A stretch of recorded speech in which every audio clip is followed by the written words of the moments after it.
کچھ لوگوں کو سانس دونوں نوسٹرل سے آتا ہی نہیں ہے، کچھ لوگوں کو سانس آتا ہے لیکن کبھی کبھی ایستھما ٹائپ اٹیک آنا شروع ہوتا ہے. صحیح. یہ ناک کی وجہ سے مسئلہ ہوتا کہ ہے. ناک کی ہڈی کے بڑھ جانے کی وجہ سے نظر کی کمزوری ہو سکتی ہے. ناک کی بڑی ہوئی ہڈی ہی انسان کی گروتھ کو روک دیتی ہے، قد روک دیتی ہے. ٹھیک ہے، کچھ لوگوں کو 12 مہینے ہی نزلہ زکام رہتا ہے. فوری طور پر ذہن پر ڈپریشن کا بوجھ بن جائے پھر بھی چھینکیں آنا شروع ہو جاتی ہیں. ادرک اور سونف، ان دونوں چیزوں کو آپ 2 لیٹر پانی میں ابالیں. صرف بہت زیادہ نزلہ بہہ رہا ہو، بہت زیادہ آنکھوں میں چبھن آ رہی ہو، بہت زیادہ تکلیف ہو رہی ہو، 5 کالی مرچ کھلا دیں مریض کو. چبا کے کھانی ہے، اوپر سے پانی دودھ نہیں پینا ہے. اکثر لوگ کہتے ہیں نزلہ جم جاتا ہے جس کی وجہ سے آنکھوں میں بھی درد ہے، دانتوں میں بھی درد ہے. ہمارے قائد محمد علی جناح کا استعمال شدہ نسخہ. اچھا. الحمدللہ تعالی. ان کو جب نزلہ زکام ہو جاتا تو ان کی اماں جان ان کے لیے بنفشے کا کعوہ دیتی. السلام علیکم حکیم صاحب، پیغامی صحت کی آج کے ایپیسوڈ میں آپ سے نا بڑے امپورٹنٹ اور بڑے ریلیونٹ ٹاپک پر بات کرنا چاہتے ہیں. سوال یہ ہے کہ ناک، کان اور گلے کا کہتے ہیں جو بھی مسئلہ ہوتا ہے وہ آپس میں کنیکٹڈ ہوتا ہے. یہ ہوتا ہے کہ اگر ناک کی بیماری ہوگی تو اس پہ گلے اور کان کا کوئی نہ کوئی رول ہوگا. وعلیکم السلام ورحمۃ اللہ وبرکاتہ. اس میں کوئی شک نہیں ہے کہ یہ تینوں چیزیں، ناک، کان اور گلا، یہ ہمارے نظام تنفس کے لیے بہت زیادہ اہم رول پلے کرتی ہے. آسان کر دیتا ہوں، سانس لینے کے لیے جو ہمارے سانس کا آنا جانا ہوتا ہے، آکسیجن جتنی چاہیے، جتنی جسم سے جو ہے وہ ہماری سانس کی روانی ہے، ان کا رول ان 3 پر ہی ڈیپینڈڈ ہوتا ہے. اور یہ تینوں ہی دماغ کے تابع ہوتے ہیں. ناک، کان اور گلا، یہ تینوں ہمارے قدرت نے ایک ایسی فٹنگ کے حساب سے بنائے ہوئے ہیں کہ گلے پر انفیکشن ہو، ناک میں کوئی مسئلہ ہو یا کان میں کسی قسم کی کوئی رکاوٹ ہو، تو ان سب کو اندرونی طور پر ایک کنیکشن اللہ تبارک و تعالیٰ نے ایسا دیا ہوا ہے کہ وہ ایک کے ساتھ جو ہیں وہ دوسری چیز کو بھی متاثر ہونا پڑتا ہے، جس کے لیے پھر ہمیں ان تینوں کے کسی بھی امراض کو جاننے کے لیے ان کے تعلق کو سمجھنا بڑا ضروری ہوتا ہے.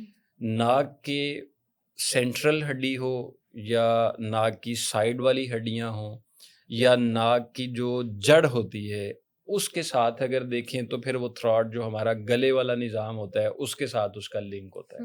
پھر اگر اس لنک کو اگر دیکھیں تو جو ہمارا قوت سماعت والا ایک نظام کانوں کا ہے، کانوں کے جو اندرونی سوراخ ہیں وہ بھی اندرونی طور پر جا کے گلے کے ساتھ ہی کنیکٹ ہو رہے ہوتے ہیں.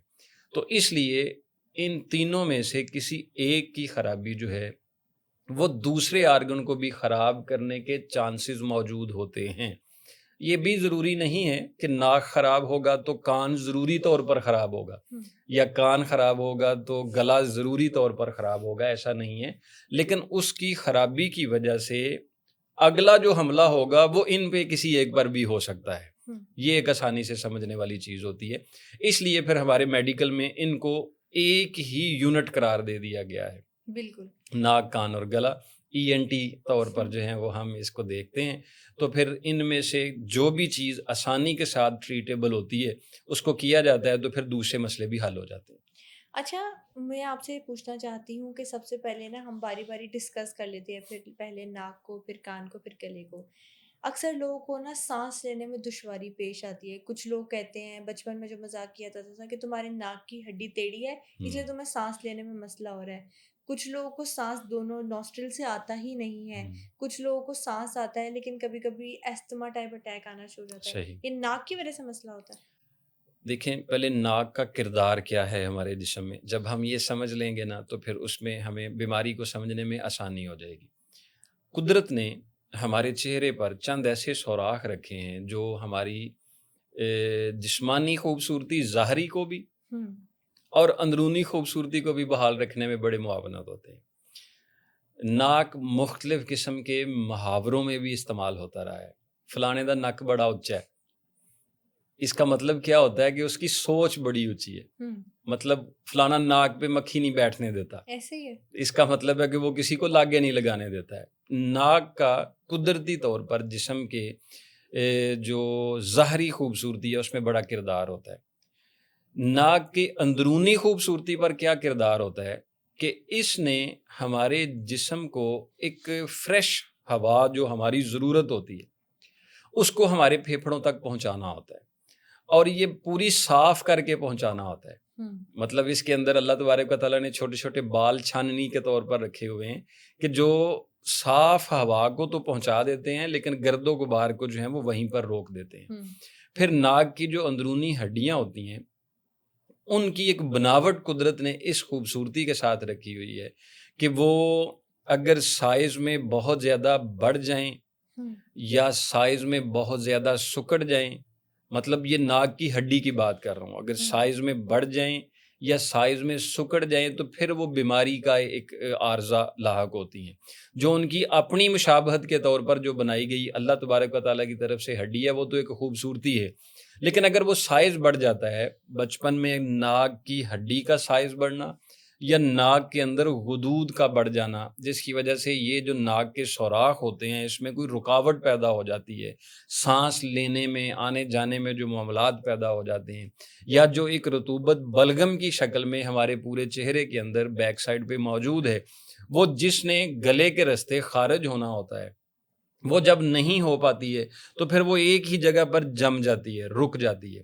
وہ یا تو غدود کی شکل اختیار کر جاتی ہے یا پھر ہڈی کو اندرونی طور پر کمزور کر دیتی ہے، جیسے سینٹرل ہڈی جو ہے وہ اتنی کمزور ہو جاتی ہے، کبھی وہ دائیں سائڈ پہ خم کھا جاتی ہے، کبھی وہ بائیں سائڈ پہ خم کھا جاتی ہے، تو پھر مریض کا کبھی ایک سائڈ کا ناک بند ہو جاتا ہے، کبھی دوسری سائڈ کا ناک بند ہو جاتا ہے۔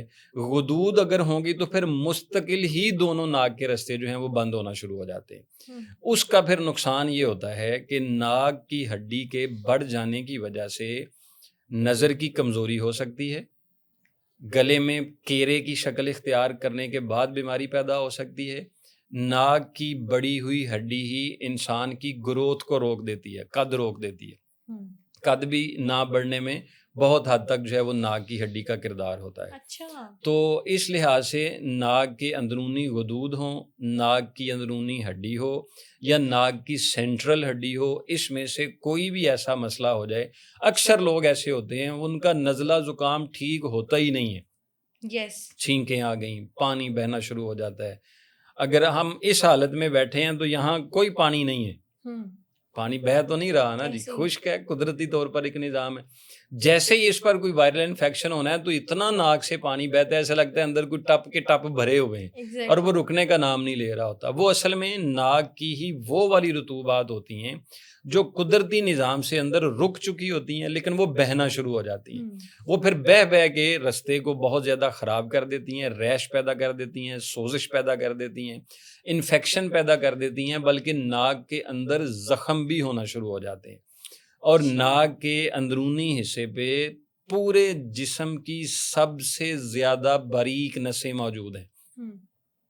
پورے جسم میں سب سے زیادہ باریک نسیں اگر کہیں موجود ہیں تو وہ ناک کے اندر موجود ہیں۔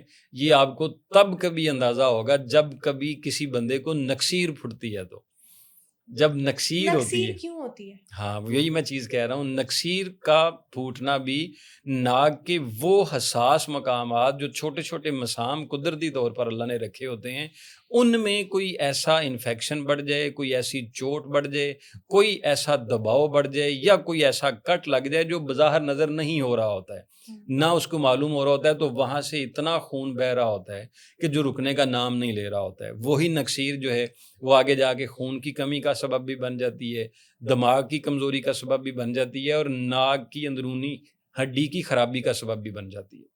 اچھا، ابھی آپ نے ایک بات کی تھی کہ کچھ لوگوں کو 12 مہینے ہی نزلہ زکام رہتا ہے، جی ان کی کیا وجہ ہوتی ہے اور یہ جو نزلہ زکام رہتا ہے ان کو یہ ٹھیک کیا جا سکتا ہے؟ بالکل ٹھیک کیا جا سکتا ہے، ہمارے طب میں اس کو دائمی نزلہ زکام کہتے ہیں، ہمیشہ رہنے والا نزلہ زکام۔ ایسے لوگ جو 11 سال کی عمر میں ہی ناک کی غدود بڑھ جانے کی جو ہے وہ شکار ہو جاتے ہیں، ناک کی ہڈی بڑھ جانے کا شکار ہو جاتے ہیں، تو پھر ہر وقت ہی ان کی وہ والی رطوبت جو قدرتی طور پر خشک ہونی ہوتی ہیں وہ خشک نہیں ہو پاتی ہیں، یا وہ ناک کے رستے میں گرنا شروع ہو جاتی ہیں۔ ہمارے طب میں کہا جاتا ہے کہ اگر آپ کا ناک کی رطوبت ناک کے رستے بہتی ہے تو اس کو زکام کہتے ہیں، لیکن اگر وہ گلے کے اندر جانا شروع ہو جاتی ہیں تو اس کو نزلہ کہتے ہیں. نزول ہوتا ہے نا، نزول سے نزلہ صحیح. نکلا ہے کہ نازل ہو رہا ہے، اوپر سے نیچے گر رہا ہے. اور اگر یہ بگڑ جاتا ہے تو اس کو ایک خطرناک مرض جنم دیتا ہے جس کو کیرا کہتے ہیں. اور یہ ایسا نامراد مرض ہے اور ایسا خطرناک مرض ہے. ہمارے ملک میں کیرے کے مریض بہت کم ٹھیک ہوتے ہیں، صدیاں چلتے ہیں. اچھا، کیرے اور زکام میں فرق کیا ہے؟ زکام وہ ہے جو ناک سے ہی بہے گا، حلق میں نہیں جائے گا. کیرا وہ ہے جو ہر وقت حلق میں بات کر رہے ہوتے ہیں، حلق میں بلغم آ جاتی ہے. چلتے رہے ہیں، موٹر سائیکل چلا رہے ہیں، بائک چلا رہے ہیں، تھوڑا سا ناک رکا حلق میں، وہ بار بار گرنا شروع ہو جاتا ہے. بار بار تھوک آنا شروع ہو جاتی ہے. جن کو تھوکیں بہت زیادہ آتی ہیں وہ کیرے کے مرض ہوتے ہیں. جن کو بہت زیادہ رطوبتیں منہ میں آتی رہتی ہیں وہ کیرے کا شکار ہو جاتے ہیں. جن کو بہت زیادہ ناک کی اندرونی رطوبات گلے میں گرنے کے جو ہے وہ پوزیشن بن جاتی ہے، وہ کیرے کا شکار ہو رہے ہوتے ہیں. اچھا، مجھے یہ بتائے گا کہ نزلہ زکام اور کھانسی یہ آپس میں لنکڈ ہے؟ ضروری ہے کہ اگر نزلہ زکام ہوگا تو کھانسی ہوگی؟ جی، جب یہی نزلہ، یہی کیرا گرم رطوبت ہو اور یہ مستقل طور پر گلے میں گرتا رہے تو پھر وہ جو گلے کے اندرونی ٹشو ہیں ان پر اثر انداز ہوگا، جو ٹونزل ہیں ان پر اثر انداز ہوگا، جو ہمارے تھائرائیڈ گلینڈ ہیں ان پر اثر انداز ہوگا، جس سے پھر ہمارا جو سانس لینے کا ایک عمل ہے وہ رکاوٹ میں آ جائے گا. جب اس میں رکاوٹ پیدا ہو جائے گی تو پھر پھیپھڑوں میں جو آسانی سے پمپ کرنے والا ایک نظام ہوتا ہے وہ صحیح نہیں ہوتا، یا وہیں سے ہی بلغم گر کے یا تو پھیپھڑوں کی نالیوں میں جم جاتی ہے یا سانس کی نالی میں جم جاتی ہے. تو جب وہ سانس کی نالی میں یا پھیپھڑوں میں جم جاتی ہے تو پھر کھانسی کر کے ہمیں اس کو نکالنا پڑتا ہے، کیونکہ وہ رستہ بلاک کر رہی ہوتی ہے یا انجماد ہو جاتا ہے. کھانسی اصل میں رستہ کلیئر کرنے کے لیے ایک سائن ہے کہ بھئی سانس میں کوئی مسئلہ آ رہا ہے، اس کو صاف کرو، اس کو کلیئر کرو. تو اس کو کلیئر کرنے کے لیے جو ایک حالت پیدا ہوتی ہے اس کو کھانسی کہتے ہیں. وہ گلے کے اندر رکاوٹ ہے، وہ سانس کی نالی کے اندر رکاوٹ ہے، وہ پھیپھڑوں کے اندر رکاوٹ ہے. آپ نے دیکھا ہوگا کھانسی بگڑ جانے کے بعد ہی پھیپھڑے خراب ہوتے ہیں. بار بار کھانسی کرتے رہتے ہیں، پھیپھڑے ان کو پش کر کے اپنی طاقت کھو دیتے ہیں. پھر پھیپھڑوں کے اندر پانی پڑ جانا بھی اس کی ایک انتہائی کیفیت ہوتی ہے. کھانسی بگڑ جائے دمہ بن جائے گا، کھانسی بگڑ جائے ٹی بی بن جائے گی، کھانسی بگڑ جائے نمونیا بن جائے گا. تو یہ ساری چیزیں پھر جب حلق سے رطوبت چلی، نزلے کی شکل میں حلق میں آئی، حلق سے وہ سانس کی نالی میں گئی، سانس کی نالی میں ہوتی ہوئی وہ پھیپھڑوں میں چلی گئی، پھیپھڑوں کے کئی سارے رستے اس نے بلاک کر دیے یا جم گئے یا اندرونی طور پر جکڑن پن بہت زیادہ ہو گئی تو مریض کو پھر سانس لینے میں مسئلہ پیدا ہوتا ہے. وہ پھر سانس کی آسانی کے لیے کھانسی کرتا ہے. تو اس کھانسی کے ساتھ اگر تو کبھی تھوڑی سی جمی ہوئی بلغم نکل جاتی ہے تو مریض تھوڑا سوکھا سانس لیتا ہے. لیکن اگر وہ بلغم نہیں نکلتی تو پھر مریض کے لیے وہ وبال جان بن جاتا ہے. ایسی کھانسی کو بلغمی کھانسی کہا جاتا ہے جو گرتے ہوئے کیرے کے باعث ہوتی ہے. اس میں پھر گلے کے امراض بھی شامل آ جاتے ہیں، گلا درد کرنا شروع ہو جاتا ہے، گلے کے اندرونی جو ٹشو ہوتے ہیں وہ ریڈ ہو جاتے ہیں، سوزش پیدا ہو جاتی ہے، گلے میں دباؤ آنا شروع ہو جاتا ہے. آپ تھوڑی سی اتنی بات کر رہے ہوتے ہیں تو لوگوں کی رگیں پھولنا شروع ہو جاتی ہیں، گلا ان کا جو ہے وہ دباؤ میں آ رہا ہوتا ہے، تو وہ سینسٹیو ہو چکا ہوتا ہے، حساس ہو چکا ہوتا ہے. تو مسئلہ شروع ہوا وہ ناک کی خرابی سے، آئی وہ رطوبت گلے کے اندر تو وہ کیرے کی شکل اختیار کر گئی، کیرے کی ہی بگاڑ کی وجہ سے گلا خراب ہو گیا، گلے کے بگاڑ کی وجہ سے ہی سانس کی نالی میں مسئلہ ہوا، سانس کی نالی سے ہی گزرتا ہوا مسئلہ پھیپھڑوں کے اندر چلا گیا. تو یہ ایک کیرا جو ہوتا ہے یہ بہت ساری ایسی چیزوں کو جنم دے رہا ہوتا ہے.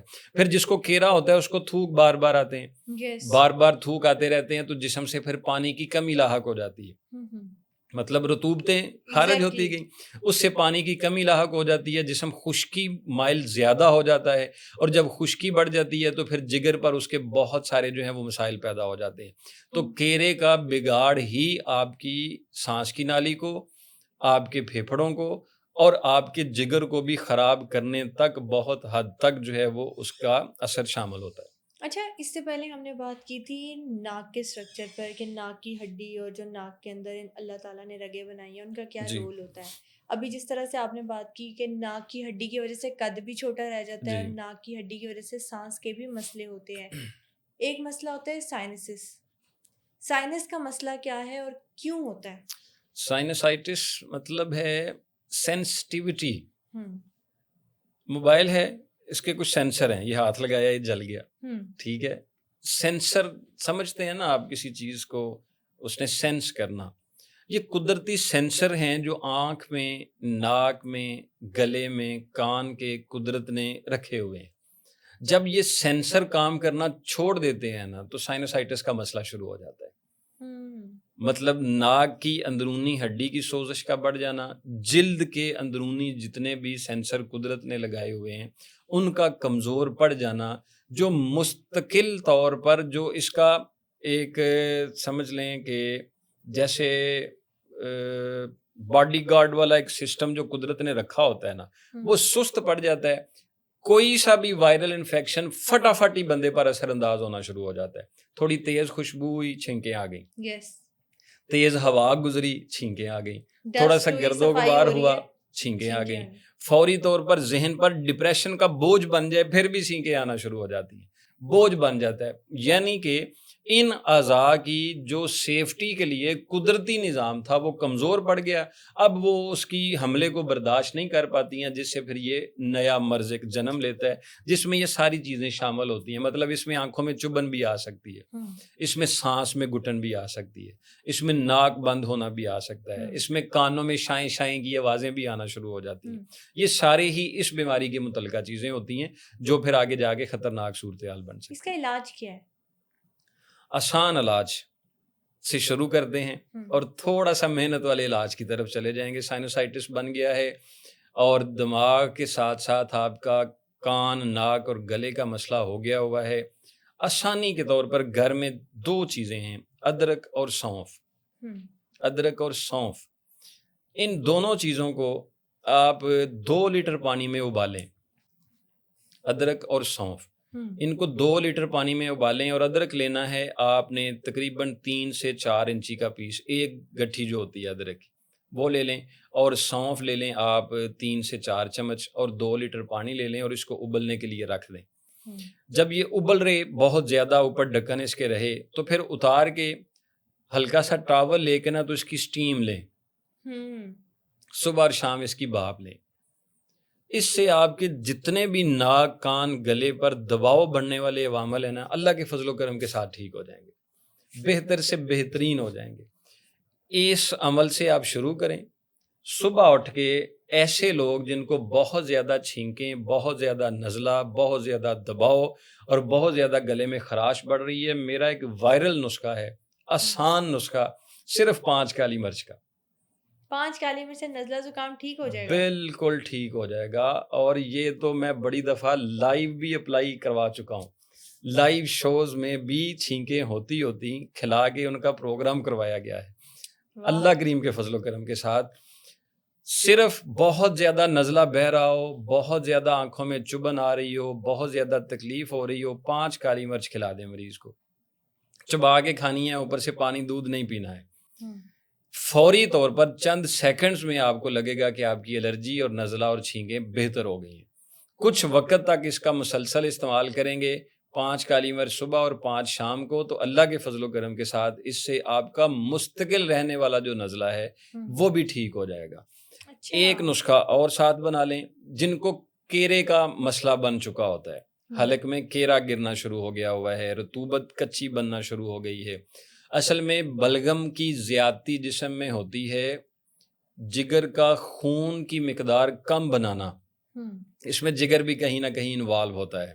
جگر خون کم بناتا ہے، مطلب ہمارے ہربل میں، طب میں کہا جاتا ہے جو کچا خون رہ جاتا ہے نا جی، جو صحیح خون پک نہیں پاتا، وہ بلغم کی شکل اختیار کر دیتا ہے اور وہ بلغم کی شکل میں جسم میں پھر سرایت کر جاتا ہے. وہ پھر جن جگہوں پر رطوبتیں زیادہ ہوتی ہیں وہاں پر اس کی جو ہے وہ موجودگی زیادہ پائی جاتی ہے. تو جن کو کیرا ہے مسلسل، ہریڑ لیں اور سونف لیں، ہریڑ اور سونف، بس یہ 2 چیزیں لیں. حلیلہ زرد لینی ہے، کابلی نہیں لینی، جنگ حریر نہیں لینی، حلیلہ زرد لینی ہے، اور ان کو کوٹ لینا ہے، اس کی گٹھلی نکال دینی ہے، اس کے چھلکے جو ہیں وہ اپنے پاس رکھ لینے ہیں۔ حلیلہ اور سونف برابر وزن لے لیں، ان کو باریک پیس لیں، اور ان کو دیسی گھی، مطلب اگر پایا پایا ہے دونوں چیزیں، ایک ایک پاؤ ہیں تو یہ آدھا کلو ہو جائیں گی، تو آدھا کلو ہی دیسی گھی میں اس کو بھون لیں۔ صحیح۔ یا اگر آپ اس کو 3 پاؤ دیسی گھی میں بھون لیں گے تو وہ آسانی سے بھونی جائے گی۔ اس کو سرخ کر لیں، پکا لیں۔ جب یہ سرخ ہو جائے تو پھر اس میں پیسی ہوئی مشری ڈال دیں، باریک پیسی ہوئی مشری ڈال کے یہ ایک صفوف اپنے پاس تیار رکھیں۔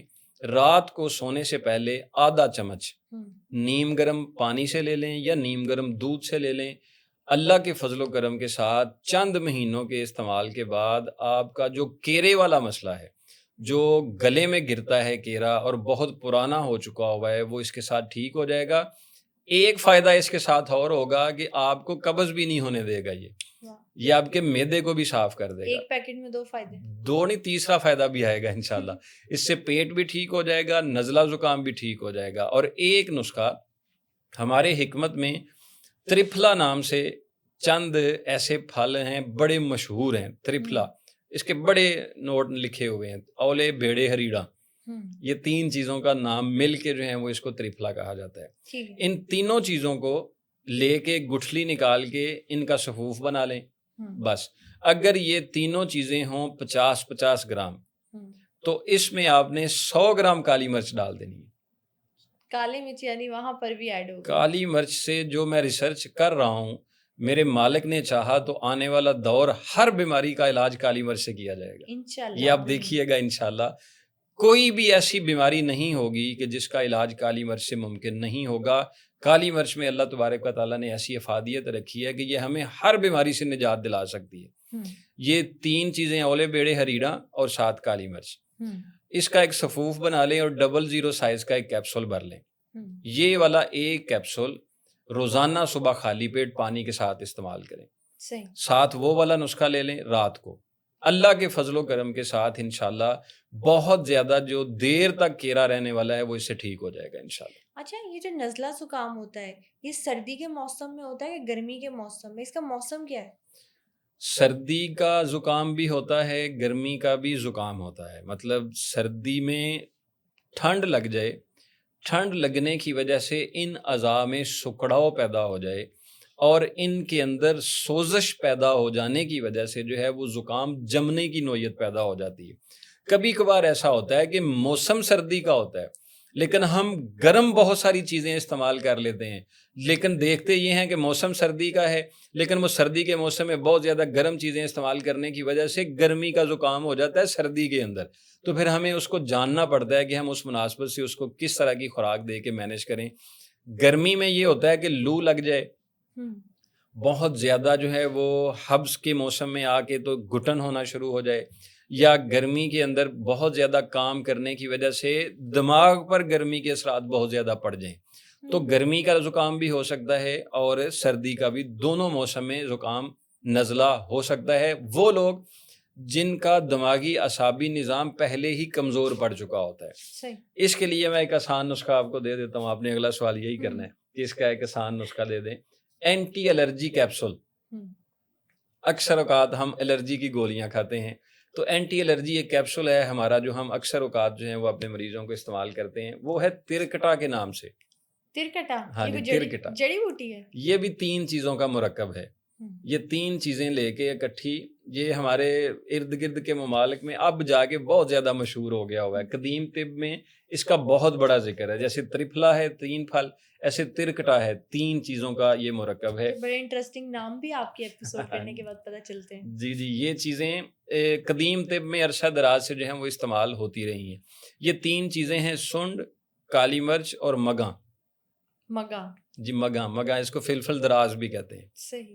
یہ لمبی مرچ ہوتی ہے یہ عمر دراز تو یقیناً نہیں کرتی ہے، بڑا اچھا آپ نے اس کا تعارف کرا دیا۔ فلفل دراز ہے، مطلب یہ لمبی کالی مرچ ہوتی ہے، اور ایک چھوٹی کالی مرچ ہوتی ہے اور ایک سونڈ ہوتی ہے۔ سونڈ، کالی مرچ اور مگاں، یہ تینوں چیزیں برابر وزن پیس کے رکھ لیں اور 0 سائز کا ایک کیپسول بھر لیں۔ ایک کیپسول صبح کھانا کھانے کے آدھا گھنٹہ بعد اور ایک کیپسول رات کو کھانا کھانے کے آدھا گھنٹہ کے بعد اللہ کے فضل و کرم کے ساتھ آپ کو الرجی والی دوائیوں سے نجات مل جائے گی. چونکہ یہ ہربل دوائیاں ہیں، یہ فوری طور پر جا کے آپ کو تو بتائیں گی نہیں، لیکن کچھ وقت کے بعد آپ کی ساری دوائیاں چھڑوا دیں گی اور ان کا اپنا نقصان بھی کوئی نہیں ہوگا اگر آپ تھوڑی احتیاط کے ساتھ ان دوائیوں کا استعمال رکھیں. چاول سے پرہیز رکھیں، کھٹی چیزوں سے پرہیز رکھیں، آئلی چیزوں سے، فرائی ہوئی کی ہوئی چیزیں جو ہیں ان سے پرہیز رکھیں، بہت زیادہ ٹھنڈے پانی سے پرہیز رکھیں. یہ چند ایسی چیزیں ہیں کہ جن کو تھوڑی دیر کے لیے اوائڈ کر کے یا میدے سے بنی ہوئی چیزوں کا پرہیز رکھیں تو آپ یہ جو دائمی نزلہ زکام ہے، کیرا ہے، ناک کے جو اندرونی مسائل ہیں، ان سب کو، اور یہ والا نسخہ یہ جو 3 چیزوں کا ہے یہ ناک کی بڑی ہوئی ہڈی کو بھی ٹھیک کر دیتا ہے. ناک کے جو غدود ہوتے ہیں ان کو بھی ٹھیک کر دیتا ہے. ادرک، سونف اور ہلدی، یہ آپ دیکھ لیجئے گا ناک کی بڑی ہوئی ہڈی کو ٹھیک کرنے کے لیے جو بہترین نسخہ ہو سکتا ہے. پہلے جو باب تھی وہ صرف ادرک اور سونف کی تھی، لیکن ادرک، سونف اور ہلدی، اگر ہلدی تازہ میسر ہو تو بہت اچھا ہے، ورنہ آپ خشک ہلدی لے لیں اور ان تینوں چیزوں کو پانی میں ابال کے اس کی بھاپ دیں صبح شام مریض کو.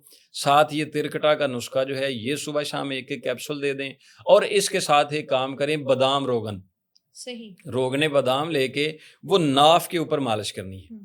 ناف کے اوپر مالش کرنی ہے، کان کے پیچھے جو سخت ہڈی ہے اس پر مالش کرنی ہے، اور یہ جو ناک کی باہر والی ہڈی ہے اس پر مالش کرنی ہے. کچھ وقت کے بعد آپ کی ناک کی بڑی ہوئی ہڈی جو ہے وہ بہتری کی طرف آ جائے گی اور آپ کو سرجری کی طرف نہیں جانا پڑے گا انشاءاللہ. اچھا حکیم صاحب، ناک کی مالش کی آپ نے بات کی، بچہ جب پیدا ہوتا ہے نا تو پاکستان میں مائیں دادیاں اس کا ناک دباتی ہیں تاکہ اچھی شیپ بن جائے، فائدہ ہوتا ہے اس کا، ایسا کرنا چاہیے؟ دیکھیں وہ کچی ہڈی اس کو کہتے ہیں ہم، کہ بچہ جب پیدا ہوتا ہے نرم ہڈی ہوتی ہے، آپ اس کو جس طرح سے چاہیں اس کو جو ہے وہ ڈالنے کی کوششیں کر سکتے ہیں، ورنہ ناک جو قدرت نے بنا دیا ہے وہ ویسے ہی ہونا ہے. ذہنی ایک تسلی ہے کہ آپ اس کو کھینچ کے جس طرح سے جو ہے وہ بڑھانا چاہتے ہیں بڑھا سکتے ہیں، لیکن یہ کسی حد تک ٹرک ہو سکتا ہے، لیکن قدرت نے جو اس کی جسامت بنائی ہے وہ اسی طرح سے ہی رہ سکتا ہے، اس میں بدلاؤ نہیں آ سکتا. اچھا، اکثر ڈاکٹر سرجری ریکمینڈ کر دیتے ہیں اگر ناک کی ہڈی ٹوٹ جائے یا ناک کی ہڈی ٹیڑھی ہو، کہتے ہیں جلد از جلد کروا لے ورنہ مسئلہ بڑھتا جائے گا. کچھ نیچرل طریقہ ہے اسے ٹھیک کرنے کا؟ دیکھیں ناک کی جو ہڈی یا ناک کے غدود کے جتنے بھی سرجری کے کیسز ہیں وہ فی الوقت تو ناکام ثابت ہوئے ہیں، مطلب وہ کامیاب ثابت نہیں ہوئے ہیں. وہ وقتی طور پر مریض کو ریلیف تو مل جاتا ہے، 2-4 ماہ 6 ماہ کے بعد. ایسے ہم ایکسپیرینس سے کہہ رہے ہیں جو مریض آتے ہیں آپریٹ کروانے کے بعد، اس کے بعد پھر وہ مستقل سانس کی بیماریوں کا شکار ہو جاتے ہیں. لیکن ایک وقت ایسا ہے، اچھے سرجن موجود ہوتے ہیں، وہ مریض کو اچھا گائیڈ کرتے ہیں. وہ کہتے ہیں یار اتنا سا مسئلہ ہے، ابھی اس کو دوائیوں سے ٹھیک کر لے، سرجری کی ضرورت نہیں ہے. لیکن کچھ ایسے ہوتے ہیں وہ کہتے ہیں اتنا خط بڑھا کے بتا دیتے ہیں، وہ پھر سرجری کر کے وہ ساری عمر کے لیے خراب کر دیتے ہیں.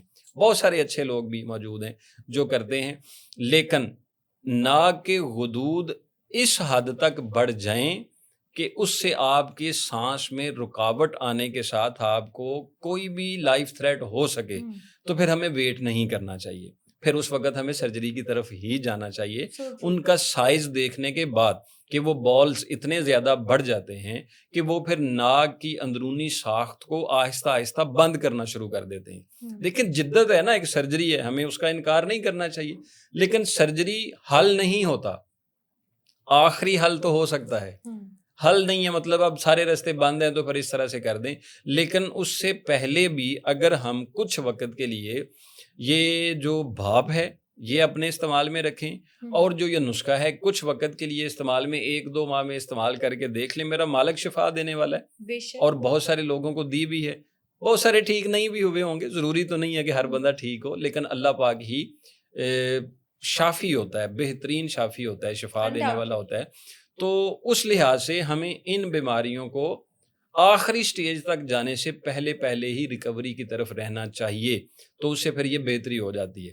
جن لوگوں کے بال بہت زیادہ بڑھ گئے ہوں نا جی، میرا ایک مائگرین کا نسخہ ہے بہت زیادہ کارآمد، جن کو مستقل سر درد رہتی ہے نا، ان کو میں کہتا ہوں صرف کلونجی مٹھی میں لے کے اس کو سونگا کریں، صرف سونگھنے سے ہی سر درد اللہ کے فضل و کرم کے ساتھ جو ہے وہ بہتری ہو جاتی ہے. لیکن اگر ناک کی ہڈی بڑھ گئی ہوئی ہے تو پھر کلونجی اور اجوین دیسی یہ دونوں چیزیں مکس کر کے نا صبح شام سونگھ لیا کریں. صحیح. ایسے جتنا سا بھی سونگا جا سکے نا اتنا سا اس کو سونگ دیں, یا ان دونوں چیزوں کو ہی پانی میں ابال کے تو ناک کی صفائی کر دیں. صحیح. ناک پانی ڈال کے نا جی اس کی صفائی کر دیں. انشاءاللہ چند دنوں کے بعد جو ہے وہ کچھ بال نرم ہو جائیں گے اور اس کے ٹھیک ہونے کے چانسز بڑھ جائیں گے. اچھا, کچھ لوگوں کے نا دانت میں, مائگرین کا تو آپ نے نسخہ بتا دیا, کچھ لوگوں کے سر میں اور دانت میں درد رہتا ہے جب نزلہ زکام ہو جائے بخار کے بعد. اکثر لوگ کہتے ہیں نزلہ جم جاتا ہے جس کی وجہ سے آنکھوں میں بھی درد ہے, دانتوں میں بھی درد ہے, ایسے ہوتا ہے؟ جی, نزلہ جم جانے کی وجہ سے ہمارا جو حلق ہوتا ہے, جو گلا ہوتا ہے, جب اس پہ دباؤ بڑھتا ہے نا تو اس دباؤ کے اثرات ہماری جو بتیسی ہوتی ہے, بتیسی مطلب جو 32 دانتوں کی جڑیں ہوتی ہیں, جو مسوڑے ہوتے ہیں, ان کے اندر ایک کھچاؤ پیدا ہوتا ہے.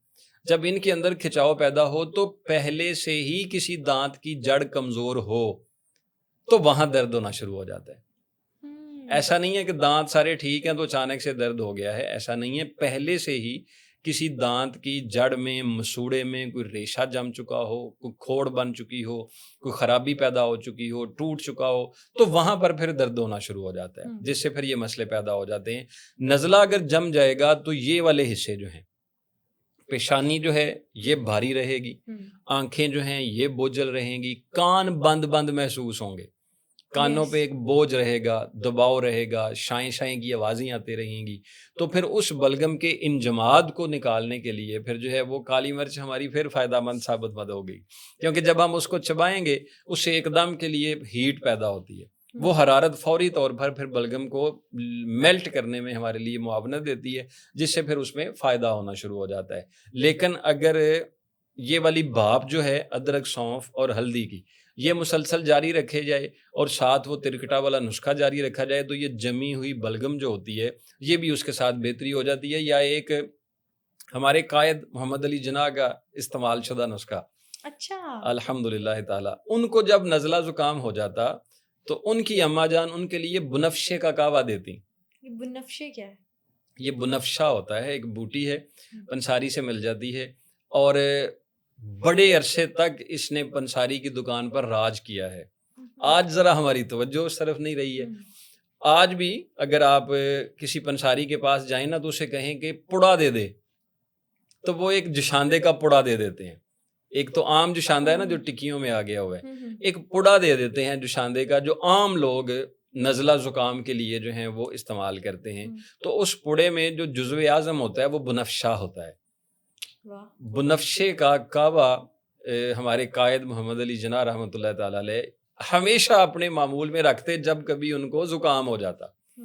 بنفشہ اور چھوٹی الائچی اور لسوڑیاں, یہ لسوڑی اچار میں ڈلتے ہیں جی, لسوڑے ہوتے ہیں کہ لسوڑیاں ہوتی ہیں.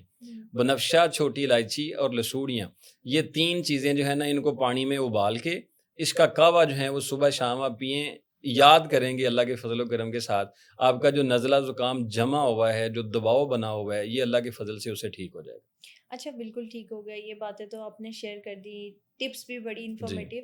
ایک چیز ہوتی ہے شہد کے اندر بھی کالی مرچ ملا کر مائیں بچوں کو کھلاتی ہیں بچپن میں, جب ان کو کوئی نزلہ زکام ہو جائے. شہد کے ساتھ کالی مرچ کا جو کمبینیشن ہے وہ بھی فائدہ دیتا ہے.